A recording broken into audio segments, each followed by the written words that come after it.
السلام علیکم ورحمت الله وبرکاته. اجمل صاحب تر اوسه نه یم رسېدلی وروره. لکه 2 دقیقې نور انتظار وکړه.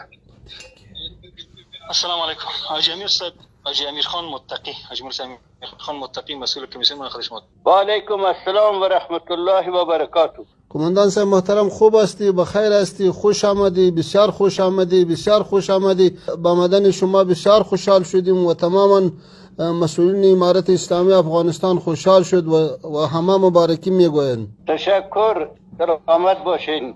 خداوند به شما و همه برادران صحت کامل، عزت و سعادت نصیب بگردانه.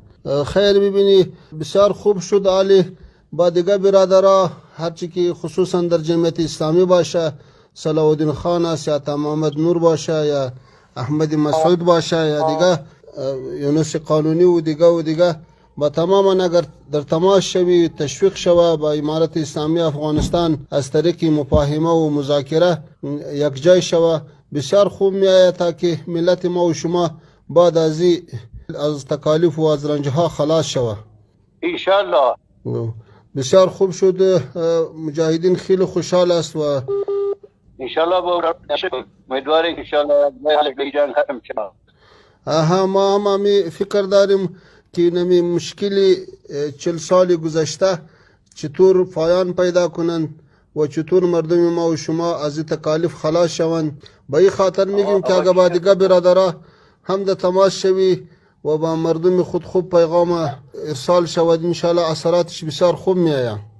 انشالله ما هم اینا صحبت میکنم. خب خاطر جمع باشیم، بیاری پروردگار برای ختم این جنگ باید همه ما تلاش کنیم و یک فضای صلح انشالله امیدواریم که در افغانستان وجود بیاید و حکومت اسلامی که همه خود در او ببینن و قناعت کنن تا این جنگ بیاری پروردگار ختم بشه و فضای آرامش و امنیت در افغانستان حاکم بشه. بسیار کار خوبی. بله ما میگیم که یک چانس برای مردم افغانستان آمده که مردم از بدخشان تا هرات، از هرات تا هلمند و تا ننگرهار به یک صدا بلند شده و الحمدلله بدون از مداخله خارجی ها یک قیام ملی صورت گرفت تا که از خوب استفاده شود، تا که مردم ما و شما در مابین خود مشکلات خود به خود حل کنه و دست خارجی ها قطع شود. جناب متقی بزرگوار، این بستگی داره قبول کنیم چقدر میتونیم که یک عدالت اجتماعی به وجود بیاریم تا همه خدا در نظام شریک بدانند. بله ما میگیم که نمو ضرب المثل است که از یک دست صدا بلند نمیشه. خدا کنه که از هر طرف امیتو یک نظر خوب، امیتو یک حسن برخورد صورت بگیره و با یک دیگه برادران نزدیک شوه و خصوصا از نگاه تبلیغات، از نگاه چیزی گفتن باید بسیار احتیاط شوه. ما خود تماما نندیوالای خود را، تماما مسئولین امارت اسلامی افغانستان که در بخش مطبوعات کار میکنه یا در دعوت و ارشاد کنترل کردیم که هیچ لفظ نازیبا درباره مخالفین گفته نشوه. خدا کنه که از هر طرف همینطور یک اقدام خوب صورت بگیره تا که مردم رنج دیده ما و شما از این مشکلات خلاص شوه. مردم بسیار به تکلیف شده، اینمی 20 سال بسیار تکالیف دیده و یک چانس است که دیگه افغانستان از مداخله های خارجی ها خلاص شوه و هم از مخالفت های داخلی خلاص شوه.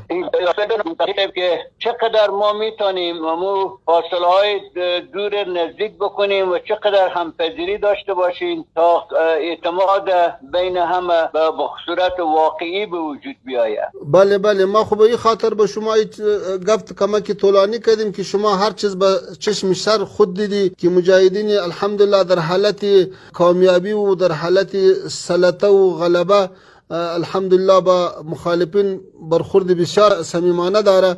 میخوام که نمی تصویر و نمی برخورد و نمی چیزی که شما به چشم سر خود دیدی با دیگه برادرها انتقال شد، خصوصا کسانی که به نام مجاهدین یاد میشه دیگه باید از این فاصله ها و از این مخالفت ها هر کس خود نگاه کنه و یک جای بیاییم با یک گلم بشینیم با یک دیگر دست برادری بیتیم تا که مشکلات آینده افغانستان حل شود و برای جهان هم کدام دلیلی نباشه که دیگه مداخله بکنه و در داخل هم مردمی با یک دیگه اعتماد بکنه و از مخالفت یک دیگه دستبردار شوه. بله انشاءالله. بله شنیدم جناب.